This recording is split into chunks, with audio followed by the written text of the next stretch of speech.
오늘 2025년 신년 특별 새벽 기도의 마지막 날입니다. 그렇죠? 우리 좌우 보시면서 이렇게 인사하면 좋겠습니다. 승리하셨습니다. 네, 승리하셨습니다. 이번 한 주간 우리 특별 새벽 기도에 위해서 우리 섬기신 분들이 참 많습니다. 대표 기도로 우리 섬겨주시고, 또 안내로 섬겨주시고, 또 헌금으로 기도 제목으로 같이 섬기시고, 차량으로, 찬양으로, 그리고 우리 방송실에서 간식으로 보이지 않는 곳곳에서 또 기도하시면서 섬기신 분들 참 많습니다. 진심으로 감사하고요. 여러분 삶에 하나님의 평강이 더욱 차고 넘치도록 기도하도록 하겠습니다. 우리 서로 수고하신 분들을 위해서 격려로 박수하면 좋겠습니다. 네, 감사합니다.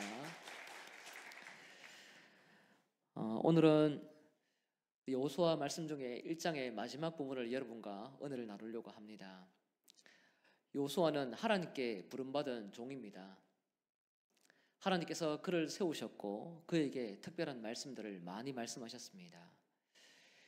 그래서 리더의 자리에서 백성들을 어떻게 섬겨야 되는지 가르쳐 주셨습니다.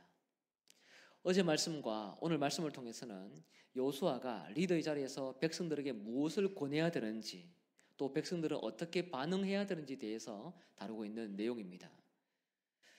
어떻게 보면 리더만 잘하면 되지 않을까 생각이 들 수도 있습니다. 왜냐하면 리더에게 모든 이 전쟁의 승리가 담겨 있기 때문이죠. 승패가 리더의 손안에 담겨 있습니다. 그런데 그것은 우리의 상식을 깨는 것 같습니다. 하나님은 오늘 본문에 기록되어 있는 내용을 통해서 끝까지 리더만이 아니라 백성들과 함께 어떻게 이 땅을 잘 이길 수 있을 것이냐에 대해서 함께 다루고 있습니다. 그런 부분 속에서 오늘 본문들은 여호수아가 이미 안식을 얻었던 르우벤, 므낫세, 갓, 지파, 이 두 지파 반에게 주어졌던 안식, 그것이 있지만 다시 남아있는 모든 땅, 이제 제대로 전쟁을 해야 되는 가나안 땅을 함께 점령하도록 동참시키는 내용이 기록되어 있습니다. 이들은 이미 안식을 누리고 있는 사람들입니다. 땅을 얻었어요. 이룰 거 다 이뤘습니다. 의식주 문제 거의 다 해결됐어요. 누리기만 하면 됩니다. 그런데 그들은 사명이 끝나지 않았습니다. 이제 전쟁을 해야 합니다. 이제 요단을 건너서 가나안 땅을 점령해야 되는 특별한 사명, 마지막 큰 사명을 지금 기다리고 있는 것입니다. 이런 가운데서 여호수아는 모세가 과거에 했던 말을 기억합니다. 그것은 원래 12지파가 가나안 땅을 함께 점령해서 그 땅을 얻는 것입니다. 그리고 함께 그 땅을 분배해서 12지파에게 나누어 주는 것입니다. 두 지파반은 요단 동편에서 이미 좋은 땅을 차지했고 분배를 마쳤습니다. 두 지파반은 가나안 땅을 점령하는 사명에 더 이상 일을 할 필요가 없는 것처럼 보이지만 과거에 모세를 통해서 명령을 들었기 때문에 이들은 적극적으로 뛰어들어야 합니다. 원래 이 사명을 위해서 모두가 부름받았기 때문이죠. 12지파는 땅을 함께 점령하고 함께 분배받는 것, 이것이 너무 중요합니다. 왜냐하면 형제 지파이기 때문입니다. 이들은 형제입니다.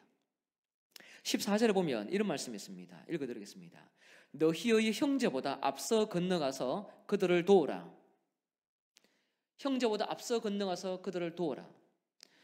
여러분, 여호수아서를 읽어보시면요, 이 점령을 하기 위해서 앞서서 일을 하는 사람들이 있는데 그것은 9지파 반이 아니라 이미 땅을 분배받은 2지파 반이 먼저 앞서서 움직입니다. 사실 땅을 얻었기 때문에 뒤에서 후발대로 따라와도 괜찮지 않겠습니까? 맞잖아요. 굳이 총칼을 먼저 맞을 필요는 없잖아요. 네. 돕는 차원이니 후발대 와도 괜찮습니다. 그러나 그렇지 않습니다. 앞서서 움직입니다. 그래서 앞서 건너가서 그들을 도우라고 이야기를 합니다. 뒤에서 돕는 자가 아니라 선발대가 될 것을 명령합니다. 15절도 보면 너희의 형제도 안식하며 너희의 형제도 안식할 수 있도록 도우라고 명령합니다. 너희만 안식을 얻는 것이 아니라 너희 형제도 안식을 얻도록 도우라고 명령합니다. 모두가 안식을 얻도록 움직여야만은 이죠. 이스라엘 백성은요, 형제 지파입니다. 가족이고 한 배에서 모두 태어난 사람들입니다. 우리가 잘 아는 대로 영적으로 아브라함의 후손으로 하나님께서 불러두신 특별한 선민입니다. 아브라함의 혈통을 가지고 있습니다. 나아가서 애굽에서 출애굽할 때에 그때 수많은 잡족과 함께 섞여 출애굽하면서 하나님의 특별한 은혜를 받은 영적인 백성들입니다. 새롭게 다 태어난 사람들이에요. 형제는 지파의 개념을 뛰어넘습니다. 소속이 어디냐? 누구의 지파냐? 우리 조상은 누구냐? 장자냐? 막내냐? 이런 것이 아닙니다. 이 12지파라는 개념을 넘어서서 형제는 모두를 살피는 가족입니다. 가족에 대한 책임을 짊어지는 것이 형제입니다. 형제의 책임을 짊어지는 것이 형제입니다. 먼저 수고하고 먼저 섬기는 거예요. 땅 분배를 받지 못한 지파들보다 앞서서 먼저 섬기는 것이 형제가 마땅히 감당해야 될 몫입니다. 모든 지파를 위해서 희생하는 것, 그것을 위해서 앞장서는 것, 피를 먼저 흘릴 준비를 한 사람, 그 사람이 형제입니다. 형제들의 사역은 절대로 분리되지 않습니다. 너의 사역, 나의 사역, 너의 땅, 나의 땅, 너의 의식주, 나의 의식주, 그렇게 분리되지 않습니다. 형제는 함께 연대해서 서로의 모든 사명들을 책임지는 연대 책임을 지는 거룩한 가족입니다. 우리라는 울타리를 뛰어넘습니다. 나라는 울타리를 뛰어넘습니다. 우리 지파라는 개념을 뛰어넘습니다. 우리 교회라는 울타리를 뛰어넘습니다. 모두라는 그 개념 속에 우리 삶을 들이면서 앞서서 수고하는 것이 바로 형제입니다. 그렇게 하나님께서는 이 이스라엘 백성들 12지파를 불러두셨다는 것입니다. 우리도 그렇지 않습니까? 하나님의 사역을 하면서 나의 사역이 있고 너의 사역 분리되어 있지만, 그러나 누구보다 더 앞서줘야 되려면 남의 사역을 위해서 내가 더 희생하는 것이 가족으로 부름받은 여러분과 저의 자리인 줄 여러분 기억하시길 바랍니다. 이것이 형제예요. 먼저 수고하는 겁니다. 후발대가 아닙니다. 뒤에서 어정장에 서 있는 것이 아닙니다. 먼저 섬기는 겁니다. 먼저 섬기는 겁니다. 섬김을 강요하는 것도 아닙니다. 왜 저들은 안 할까? 이것이 아닙니다. 먼저 뛰어드는 거예요. 피를 흘리는 겁니다. 희생하는 겁니다. 그게 가족이에요. 우리 가족들 안에서도 그런 일들이 있지 않습니까? 누가 힘들면 도와주는 것이 정상이잖아요. 자기 공부 내려놓고 움직이는 것이 정상입니다. 학교에서도 마찬가지예요. 성적이 떨어진 친구들 있으면 내 공부도 중요하지만 걔네들이 무언가 놓치고 있는 것이 있으면 도움을 달라고 요청하든 안 하든 찾아가서 지혜롭게 돕는 것이 어른입니다. 왜 그렇습니까? 형제이기 때문입니다. 형제에 대한 개념이 있기 때문에 거룩한 공동체로서 우리가 하나님의 백성, 아버지를 아버지로 모시고 하나님을 우리의 왕이로 고백할 수 있게 된다는 것이죠. 그렇다면 가나안 땅을 정복하는 것은 어떤 목적이 있을까요? 분명히 하나님은 여호수아에게 요단을 건너고 가나안 땅을 점령해라 라고 말씀하셨는데요, 왜 그 땅을 점령해야 되느냐라는 이유가 우리에게 남습니다. 땅만 분배받으면 될까요? 그렇지 않습니다. 안식을 얻는 것이 목적입니다. 안식을 얻는 것이 목적입니다. 루벤, 갓, 므낫세 반지파, 이들은 이미 동편에서 땅을 분배받았습니다. 안식을 얻었습니다. 이미 안식을 얻었습니다. 15절 상반절을 보면 여호와께서 너희를 안식하게 하신 것 같이, 너희에게 안식을 얻게 하신 것 같이 이제 형제들도 안식을 얻게 해야 되는 그 연대 책임을 감당하기 위해 뛰어들어야 합니다. 그래서 땅을 정령하고 분배받는 것도 소중하지만 그때에 들어가서 하나님의 약속과 언약이 성취될 수 있도록 말씀을 지키면서 끝까지 마음의 하늘의 평안을 채워내는 것, 그 안식이 주 목적이라는 것입니다. 땅을 얻어서 사는 것 모두가 할 수 있어요. 이 땅에서 부동산 얻는 것, 돈 벌면 할 수 있습니다. 할 수 있습니다. 투자 할 수 있습니다. 그래서 땅 얻을 수 있습니다. 우리 안에 하나님의 영역, 하나님의 통치 영역 내 안에 채울 수 있습니다. 그런데 이것이 내 안에만 채워지는 것이 아니라 형제에게 안식이 취해줄 수 있도록 먼저 앞서서 수고하는 것, 그것이 바로 가나안 땅을 점령하고 분배하는 목적이라는 것입니다. 그래서 이 모든 형제들이 함께 총동원을 해서 하나님의 거룩한 땅, 이 가나안 땅을 점령하고 분배받은 다음에 마지막 여호수아서 23장 1절에 이렇게 말씀을 합니다. 함께 읽겠습니다. 시작. 여호와께서 주위의 모든 원수들로부터 이스라엘을 쉬게 하신 지 오랜 후에 여호수아가 나이 많아 늙은지라. 아멘. 모든 원수들로부터 이스라엘을 쉬게 했다. 물론 이때에 모든 가나안 땅을 다 이긴 것은 아닙니다. 여호수아서를 읽어보시면 아시겠지만요, 아직까지 점령해야 될 땅들이 있습니다. 족속들을 물질러야 되고 그들을 아직까지 조금 전쟁에서 이겨야 될 부분이 있습니다. 땅만 겨우 분배받았을 뿐입니다. 아직 해야 될 일들이 산더미예요. 그러나 그 모든 상황 가운데 하나님의 통치, 제대로 맛볼 수 있는 그 모든 통치는요, 제대로 경험된 상황입니다. 그 상태를 향해서 안식을 얻게 했다, 쉬게 했다라고 이야기합니다. 쉬게 했다. 모든 이 하나님의 통치, 안식이 일어났을 때에 그때 여호수아가 나이가 들었어요. 이제 세상을 떠날 때가 된 것입니다. 모두가 안식을 얻게 된 상태, 그때가 이제 여호수아가 이제 세상을 떠나게 되는 시점이고, 동시에 여호수아서도 이제 정리가 되는 시점이 다가오게 되는 것이죠. 백성들은 땅을 분배받았지만 싸워야 할 족속들도 많습니다. 전투를 더 해야 됩니다. 어떻게 보면 안식할 수 없을 것 같습니다. 그러나 성경 기자는 모든 것이 마치 완성된 것처럼 쉬게 했다라고 표현을 하고 있습니다. 어떻게 해요? 하나님의 통치가 선명하게 드러났다는 것을 경험했기 때문입니다. 안식은 무엇일까요? 여러분에게 있어서 안식은 어떤 의미입니까? 나에게 주어진 광야, 너무 힘들고 너무 지치고 경제적으로나 자녀의 문제나 영적으로나 모든 것이 뒤틀려지는 가운데 이것이 풀리면 안식이 주어질까요? 물론 그렇게 해도 안식이 주어집니다. 그런 안식을 우리는 또 사모하고 기도하며 깨어 있어야 합니다. 이것 또한 안식입니다. 나아가서 안식이라는 개념은 하나님의 통치가 임하는 것이 안식입니다. 하나님께서 다스린다는 것을 믿고 의지하며 하나님과 동행하고 있는 그 용맹스러운 현장, 하나님의 주인이 되어 있는 현상, 그 상태가 영적으로 안식이라고 성경은 말하고 있습니다. 하나님을 왕으로 모시는 상태입니다. 하나님의 법이 머무르고 있는 상태이고 하나님의 임재로 인해서 모두가 연합되어 있는 샬롬의 상태가 바로 안식인 줄 믿으시길 바랍니다. 우리는 문제없는 공동체를 원합니다. 문제없는 교회를 원하고 문제없는 가정을 원하고 있습니다.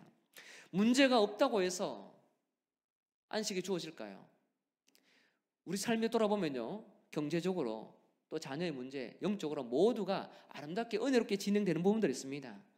그렇다고 해서 마음에 진정한 평안이 주어지느냐? 하나님이 없으면요, 그것은 안식이 아닙니다. 안식은 문제가 있어도, 아직 점령해야 될 땅이 있어도 아직 싸워야 될 싸움이 있다 하더라도 그 속에 하나님의 법이 머물고 하나님과 동행하고 있으면 그 상태가 안식이 될 수 있는 거예요.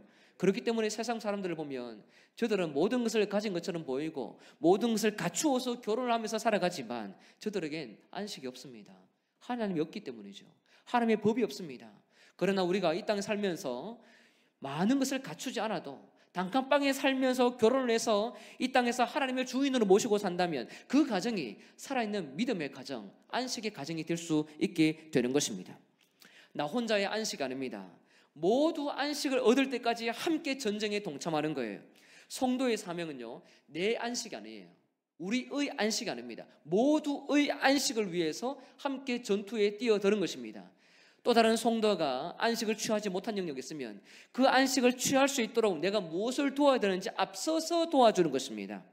뒤에서 도와주는 것이 아니라 앞서서 그 사람을 위해서 안식을 얻도록 하기 위해 어떻게 도와줄지 고민하며 기도하며 나아가는 것이 깨어있는 성도의 사명입니다. 우리 집과 가족들, 땅, 모든 것을 분배받고 안식을 누리고 있지만 거기에서 안주하는 것이 절대로 아닙니다. 자기의 안식을 포기하고 모두의 안식을 얻도록 하기 위해 앞서서 선발대로 섬기는 사람, 그 사람이 바로 안식의 땅에 살 수 있는 자격을 갖춘 하나님의 통치를 인정하는 백성이라는 의미입니다. 성도들의 안식을 위해 내가 희생하는 거예요. 이들은요, 언제 끝날지 모르는 싸움에 뛰어들어야 합니다. 두 지파반은 언제 끝날지 모르는 싸움에 뛰어들어야 합니다. 물론 하나님께서 승리를 주신다고 약속했으니 분명히 그 땅은 얻게 될 것입니다. 그런데 언제 끝날지 몰라요. 싸워봐야 합니다. 끝까지 싸워봐야 합니다. 끝모를 그 싸움 가운데에서 하나님의 승리를 약속만 붙잡고 자신의 가족들은 다 두고 짐들은 다 두고 자기가 이제 취할 수 있는 그 안식이 있음에도 불구하고 내려놓고 가나안 땅에 들어가 싸운다. 결코 쉽지 않지만 그러나 그 일들을 감당해 냈습니다. 누구를 위해서요? 형제의 안식을 위해서. 그것이 오늘 본문에 부름받은 두 지파 반에 감당해야 될 사명이었습니다. 여러분, 하나님의 사랑을 실천해서 사람을 살리고 키우고 고친다는 것은 내 할 일을 다 해놓고 남들에게 찾아가서 생명사역을 하는 것이 아닙니다. 내 삶에 해결해야 될 문제들이 산더미처럼 쌓여 있을 수 있습니다. 내가 이제 안식을 누리고 쉼을 얻을 수 있는 상황이 있을 수 있습니다. 그런데 그것을 누리지 않고 권리를 취하지 않고 하나님의 사역에 적극 뛰어들어서 또 다른 형제보다 더 앞서서 수고하며 살아가는 사람이 바로 예수님의 삶처럼 살아가는 생명사역자의 삶입니다. 그렇기 때문에 여러분 삶에 항상 나의 사역에 내가 이것이 중요한데, 내 잠이 중요한데, 내 기도가 중요한데, 내 가정이 중요한데 라고 표현하는 것도 너무나도 긴급하고 중요하지만 그건 못지않게 형제가 취해야 될 그 안식 또한 너무나도 중요하다는 것을 기억하면서 여러분의 안식보다 성도의 형제, 그리고 성도의 안식, 형제의 안식을 위해 여러분 인생이 먼저 뛰어드는 그런 은혜의 주인공이 되시길 주 이름으로 축복합니다. 두 번째입니다. 앞에서 이제 백성들은 형제들과 함께 서로 연합해야 됩니다. 서로 연합합니다. 백성들과 백성이 연합해야 됩니다. 안식을 위해서, 안식을 위해 뛰어들어야 합니다. 이제 마지막 남은 것이 있는데요, 그것은 리더와 백성과의 연합입니다. 앞에서는 백성과 백성과의 연합입니다.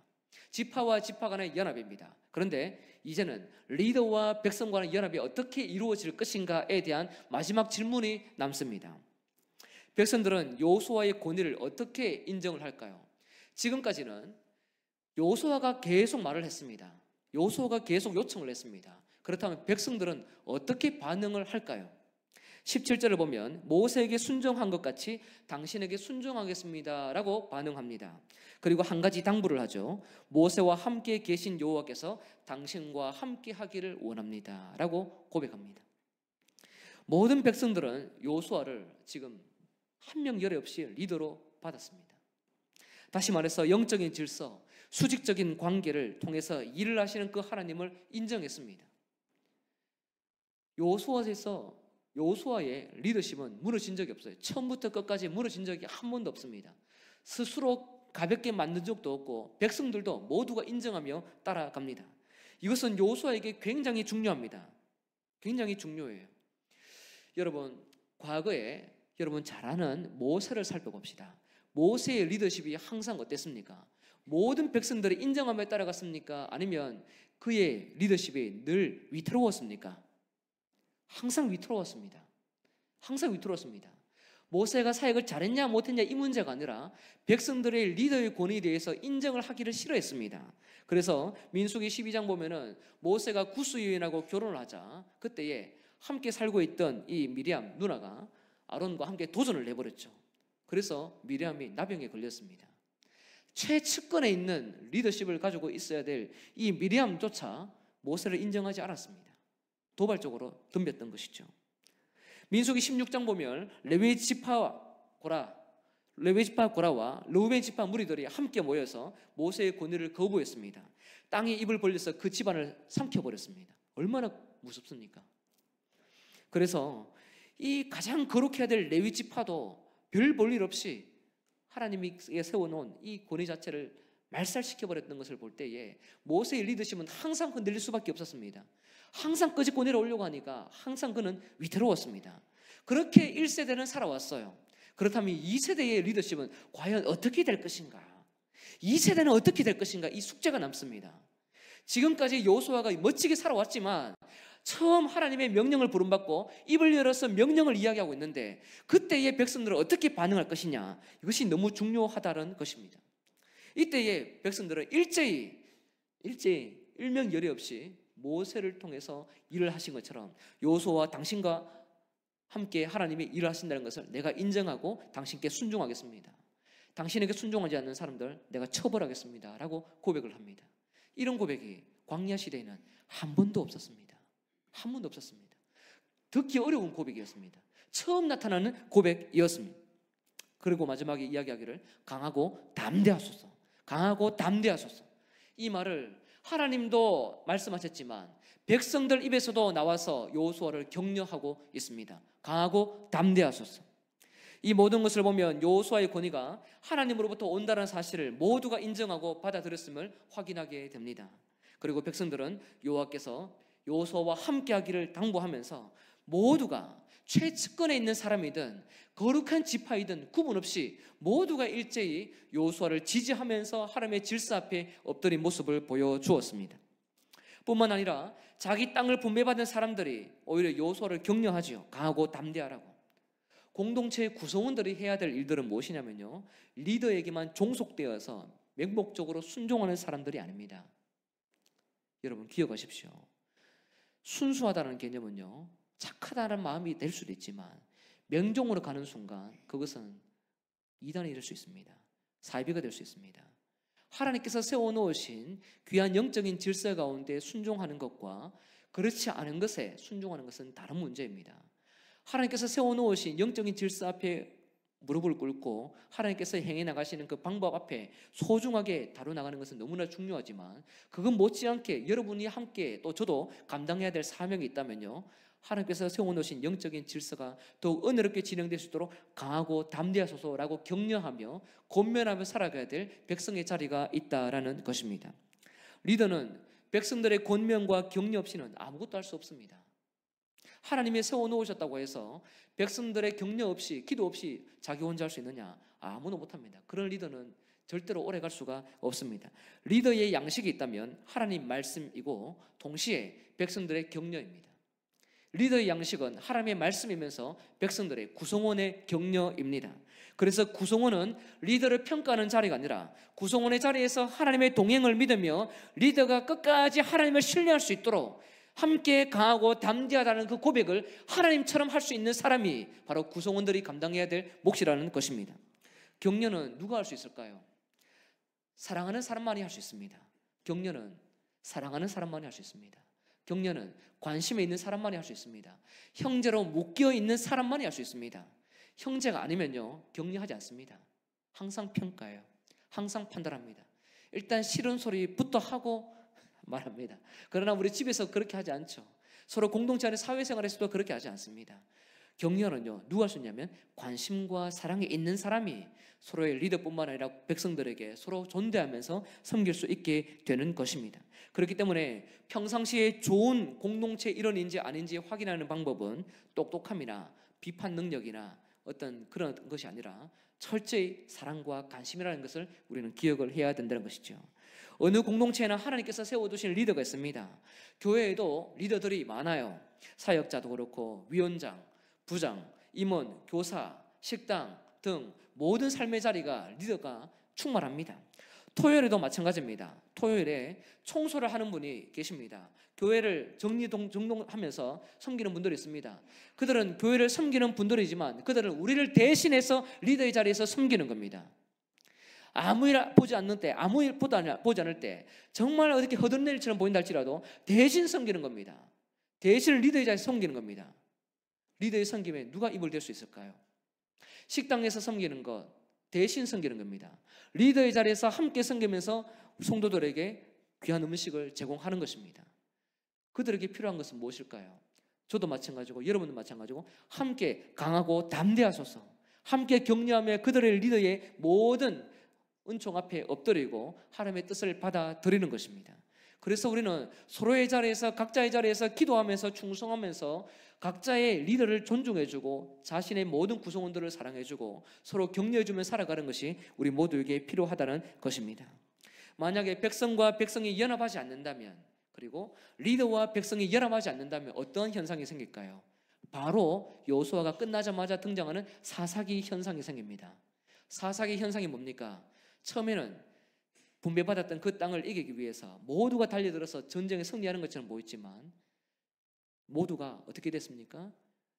그 땅에 있는 가나안 족속들을 다 살려뒀다가 하나님 말씀 어겨서 나중에는 오히려 역이용당하고 공격당하고 하나님의 통치가 사라지는 일들이 생겼습니다. 지파 간의 연합이 사라졌습니다. 지파가 지파를 죽였어요. 전쟁이 일어났습니다. 실제입니다. 토막 살인 사건이 이스라엘 백성 지파 안에 일어났습니다. 바로 앞에 등장하는 여호수아는 연합을 통해서 거룩한 땅을 얻었는데 사사기 넘어가자마자 쫄딱 망했습니다. 어떻게 그렇습니까? 법이 없어졌기 때문입니다. 안식이 무너졌기 때문이에요. 하나님의 통치가 무너졌기 때문입니다. 하나님께서 세워두었던 백성과 백성의 연합이 사라졌습니다. 리더와 백성과의 관계도 무너졌습니다. 모든 것이 무너졌어요. 그러자마자 모든 백성들이 어떻게 됐습니까? 자기 소견에 오른 대로 행하게 되었습니다. 거기에 하나님이 계시지 않았기 때문입니다. 하나님을 멀리 했기 때문입니다. 사랑하는 성도 여러분, 하나님의 은혜와 하나님께서 세워두신 거룩한 그 마음이 사라지면요, 곧장 사사계의 현상이 우리에게 찾아옵니다. 여러분 기억하십시오. 우리의 주인은 왕입니다. 리더가 아니에요. 리더가 아닙니다. 하나님께서 세워놓으신 질서이기 때문에 우리가 순종하는 것이고, 하나님께서 함께 연합을 할 수 있도록 거룩한 공동체를 불러두셨기 때문에 우리가 순종하고 앞서 섬기는 것입니다. 그 이상의 의미가 아닙니다. 하나님이 우리에게 모든 것을 허락했기 때문에 우리가 그 말씀에 순종하며 살아가는 것입니다. 바라옵기는 여러분의 삶이 하나님께서 세워놓으신 모든 이 공동체의 구성 안에 자기의 역할들을 충성스럽게 지켜내고, 또 내 역할보다도 남의 역할을 위해서 더욱 수고할 수 있는 은혜로운 공동체가 되길 주의 이름으로 축복합니다. 여호수아서 1장의 이 사역권 자체가 이번 한 주간에 들려지는 그 이야기로 머물지 않으면 좋겠습니다. 저는 말씀을 마무리하면서요, 여호수아 1장을 계속 묵상하면서 과연 이런 공동체가 있을 수 있을까라는 생각도 들었고, 동시에 리더가 되는 것 참 쉽지 않지만 백성이 되는 것도 쉽지가 않다라는 생각도 들었습니다. 왜냐하면 나만 돌아보는 삶의 자리가 아니기 때문입니다. 리더 혼자 감당해야 될 삶의 자리가 아니기 때문입니다. 왜냐하면 리더와 백성과의 관계, 모든 것이 아름답고 은혜로울 때에 이 여호수아서가 완결체로 남을 수 있게 된 것이죠. 바라옵기는 우리 영신교회가 2025년에는 하나님께서 기뻐하는 각자의 자리를 통해서 은혜롭게 교회를 세워나가서 마지막 날에 모두가 안식을 얻었다라고 하나님께 칭찬받는 거룩한 백성 되시길 주의 이름으로 축복합니다.